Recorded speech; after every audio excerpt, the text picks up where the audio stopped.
daughter, 21, and I have always been pretty close. She moved in with her boyfriend a couple months ago. It was a little tough seeing her move out, but I know she's an adult and building her own life. She drives an old Toyota with a lot of miles on it. A couple of weeks ago, she mentioned the steering wheel had started shaking when she sped up to highway speeds, and sometimes the front end would shudder when she braked. She told me her boyfriend said he would take care of it. Another week went by and it still hadn't been looked at. Last weekend, she came by my place and said it was getting worse and it was making her nervous to drive. So I took it for a quick test drive, and sure enough, the wheel was shaking pretty good, about 60 miles an hour, and it shuddered when I hit the brakes. I pulled the front wheels off in the driveway, and it was pretty obvious that the front brake rotors were warped, and the brake pads were worn unevenly. I ran to the parts store, grabbed new rotors and pads, and swapped them out that afternoon. Took a couple of hours, and that car drove smooth again.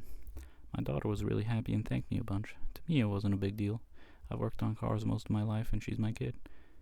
A few days later, she and her boyfriend came over for dinner. At one point, he pulled me over and told me I shouldn't have fixed the car. He said it was his responsibility as her boyfriend to handle that kind of thing, and that by doing it, I stepped on his toes.